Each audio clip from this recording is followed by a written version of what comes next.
Omaha, June 2003. Warren Buffett rocks back in his chair, long legs crossed at the knee behind his father Howard's plain wooden desk. His expensive Xenia suit jacket bunches around his shoulders like an untailored version bought off the rack.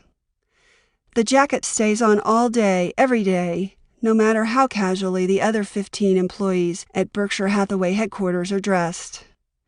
His predictable white shirt sits low on the neck, its undersized collar bulging away from his tie, looking left over from his days as a young businessman, as if he had forgotten to check his neck size for the last 40 years. His hands lace behind his head through strands of whitening hair. One particularly large and messy, finger-combed chunk takes off over his skull like a ski jump, lofting upward at the knoll of his right ear. His shaggy right eyebrow wanders toward it above the tortoise-shell glasses. At various times, this eyebrow gives him a skeptical, knowing, or beguiling look. Right now, he wears a subtle smile, which lends the wayward eyebrow a captivating air. Nonetheless, his pale blue eyes are focused and intent. He sits surrounded by icons and mementos of 50 years. In the hallways outside his office, Nebraska Cornhuskers football photographs, his paycheck from an appearance on a soap opera, the offer letter, never accepted, to buy a hedge fund called Long-Term Capital Management, and Coca-Cola memorabilia everywhere. On the coffee table inside the office, a classic Coca-Cola bottle, a baseball glove encased in lucite. Over the sofa, a certificate that he completed Dale Carnegie's public speaking course in January 1952. The Wells Fargo stagecoach, westbound atop a bookcase.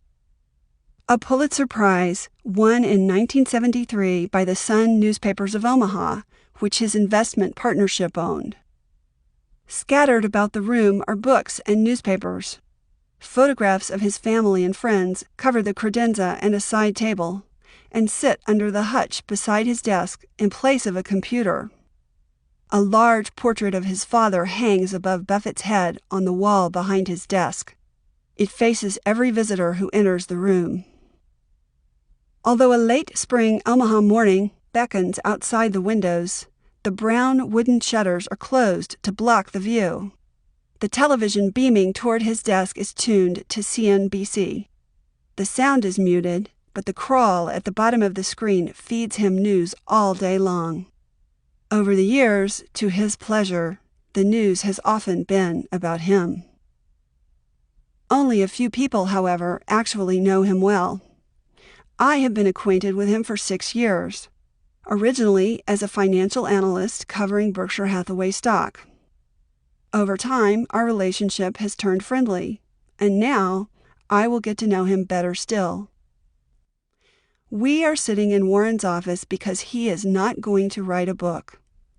The unruly eyebrows punctuate his words as he says repeatedly, "You'll do a better job than I would, Alice.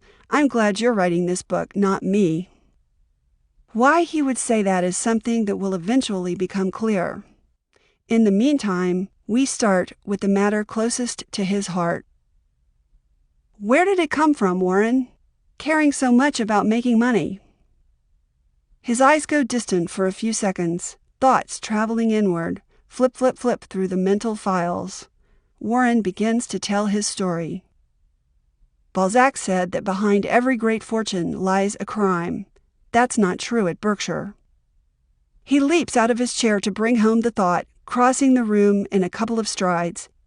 Landing on a mustardy gold brocade armchair, he leans forward, more like a teenager bragging about his first romance than a 72-year-old financier. How to interpret the story, who else to interview, what to write. The book is up to me. He talks at length about human nature and memory's frailty, then says, "Whenever my version is different from somebody else's, Alice, use the less flattering version."